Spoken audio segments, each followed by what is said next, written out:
PVS sports நேயர்கள் அனைவருக்கும் வணக்கம். இந்தியா வெர்சஸ் ஆஸ்திரேலியா மோதுற T20 தொடரோட கடைசி போட்டி பார்த்தீங்கன்னா, பெங்களூர் சின்னசாமி மைதானத்தில இன்னைக்கு நைட்டு 7 மணிக்கு நடந்துச்சு. இந்த மேட்ச்ல பார்த்தீங்கன்னா, எல்லாருமே நெனச்சுட்டு இருந்தோம். ஒரு சின்ன டோட்டல்ல வந்து இந்தியா டீம் அடிச்சுக்கிறாங்க. இந்த டோட்டல வந்து டிஃபெண்ட் பண்ணுவாங்களா, மாட்டாங்களான்னு சொல்லிட்டு. ஆனா, அந்த டோட்டலையும் டிஃபெண்ட் பண்ணி இந்திய அணி பார்த்தீங்கன்னா, வெற்றி பெற்றிருக்கிறாங்க. அதுவும் ஒரு சாதாரண வெற்றி கிடையாது. சூப்பரான ஒரு வெற்றின்னு தான் சொல்லணும். எந்த அளவுக்கு இந்தியா டீம் இந்த மேட்ச பிரஷர்ல கொண்டு போயிட்டு ஆஸ்திரேலியா டீம் வின் பண்ணாங்களோ, அத விட ஒரு படி மேலேயே இந்த மேட்ச வின் பண்ணிக்கிறாங்க. எப்படின்னு பார்த்தீங்கன்னா, ஒரு மைண்ட் கேம் மாரி அவங்க ஒரு மைண்ட்லயே இந்த மேட்ச பார்த்தீங்கன்னா கொண்டு போயிருந்தாங்க. சூப்பரா இருந்துச்சு. குறிப்பா கேப்டன் சூரியகுமார் யாதவ் பார்த்தீங்கன்னா, அழகா ஓவர ரொட்டேஷன் பண்ணாரு. முகேஷ் குமாருக்கு ஓவர் குடுத்ததாகட்டும், ஹர்ஷ்தீப் சிங்குக்கு லாஸ்ட் ஓவர் குடுத்ததாகட்டும், பவர் பிளேலயே முகேஷ் குமாருக்கு ஓவர் குடுத்து விக்கெட் எடுக்க வச்சதாகட்டும், எல்லாருமே பார்த்தீங்கன்னா, ஒரு பயங்கரமான ஒரு பெர்ஃபார்மன்ஸ் குடுத்து, ஒரு ஆல்ரவுண்டர் பெர்ஃபார்மன்ஸா தான் இந்தியா டீம் வின் பண்ணாங்க. பேட்டிங்ல கொஞ்சம் சொதப்புனாலுமே, பவுலிங்ல அருமையா பெர்ஃபார்மன்ஸ் பண்ணி வின் பண்ணிக்கிறாங்க. பேட்டிங் டிபார்ட்மெண்ட்ட பொறுத்தவரையிலுமே பார்த்தீங்கன்னா, ருத்ராஜ் கெய்க்வாடும் கொஞ்சம் சரியா பெர்ஃபார்மன்ஸ் பண்ணல. யாருமே சரியா பெர்ஃபார்மன்ஸ் பண்ணல. அந்த டீம்ல பெர்ஃபார்மன்ஸ் பண்ணது பார்த்தீங்கன்னா, ஸ்ரேயஸ் ஐயரு. அவரு சூப்பரா விளையாண்டு அவரோட ஹாஃப் செஞ்சுரி கம்ப்ளீட் பண்ணியிருந்தாரு. கூட பார்த்தீங்கன்னா, அக்சர் பட்டேல் அவரு ஒரு குரூஷியலான ஒரு நாக் விளையாண்டுருந்தாரு. நம்ம நெறைய பேர் நெனச்சுட்டு இருந்தோம், ரிங்கு சிங் பார்த்தீங்கன்னா விளையாடுவார்ன்னு சொல்லிட்டு. ஆனா ரிங்கு சிங் பார்த்தீங்கன்னா, இந்த மேட்ச் விளையாட கிடையாது. அவரோட விக்கெட்டும் பார்த்தீங்கன்னா எடுத்துட்டாங்க.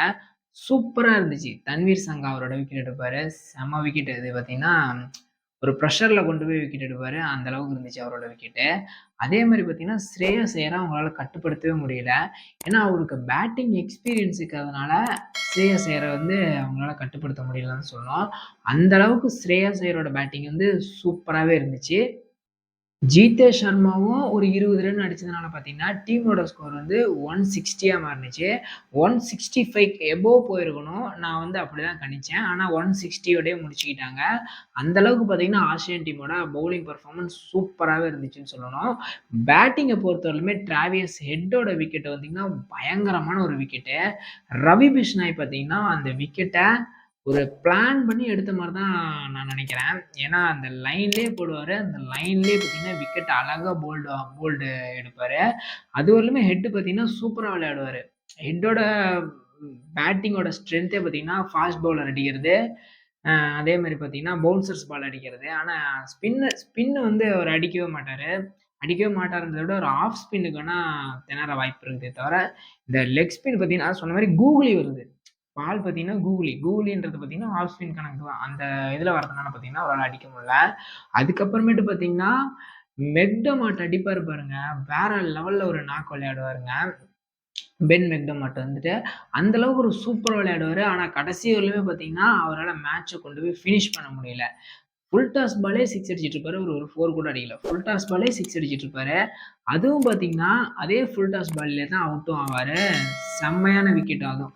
அதே மாரி பார்த்தீங்கன்னா, கடைசில முகேஷ் குமாரோட ஒரு ஸ்பெல் ஆகட்டும், சூப்பரா போட்டிருந்தாருங்க. அத விட ஒருத்தர் சூப்பரா போட்டிருந்தாரு நான் யாருன்னு சொல்றேன்.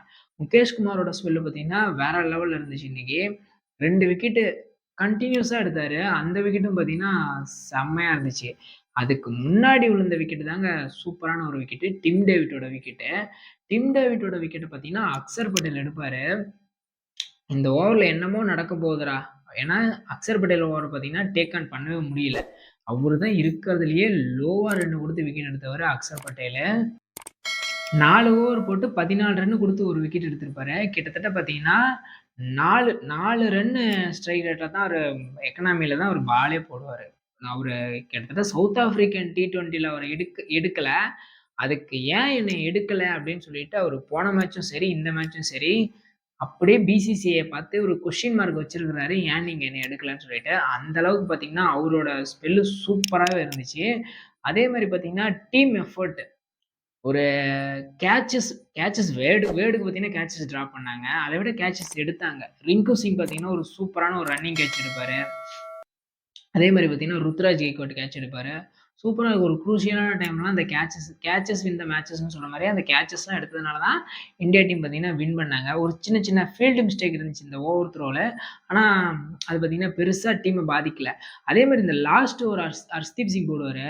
ஃபர்ஸ்ட் பாலே வைடு. ஆனா வைடு தரமாட்டாங்க. இந்த வைடு தரமாட்டாங்கன்றதெல்லாம் ஒரு காரணமா நம்ம ஏத்துக்க முடியாது. அதெல்லாம் பார்த்தீங்கன்னா நார்மல். ஒயிட் பால் ஒயிட் இல்லன்னு சொல்லுவாங்க. ஒயிட் இல்லாத பால் ஒயிட்ன்னு சொல்லுவாங்க. அந்த மாரி எது வேணாலும் நடக்கலாம். ஆனா அதே மீறி அடிக்கிறது தான் நீங்க லாஸ்ட் ஓவர் பார்த்தீங்கன்னா, பெரிய டார்கெட் இல்ல. வெறும் 10 ரன். ஒரு 4 போனுச்சுனாலும் மேட்ச் முடிஞ்சுச்சு. இல்ல ஒரு 6 போனுச்சுன்னா மேட்ச் கம்ப்ளீட்லி லாஸ் அப்படின்னு சொல்லிறலாம். ஆனா, அதுல ஒரு பால கூட அவரு அடிக்க விடலங்க மேத்யூவோட. ஃபர்ஸ்ட் பால் ஒய்டு, 2வது பால் டாட்டு, 3வது பால் அவுட்டு. செம்மையா போட்டாரு அந்த பால. சூப்பரா இருந்துச்சு இந்த மேட்ச்சே பார்க்கறதுக்கு. அதுவும் இந்த இந்த மாரி ஒரு சின்ன பிட்ச்ல இந்த ரன்ன டிஃபெண்ட் பண்றதுன்னு பார்த்தீங்கன்னா, பயங்கரமான ஒரு விஷயம். அத இந்தியா டீம் பார்த்தீங்கன்னா, சூப்பரா செஞ்சிருக்காங்க. டோட்டல் இந்தியாவுமே பார்த்தீங்கன்னா, இத கொண்டாடிட்டு இருக்கிறாங்க. கொண்டாடுன்றத விட அந்த பெங்களூர் மேட்ச போய் லைவ்ல பார்த்த எல்லாத்துக்குமே தெரிஞ்சிருக்கும்.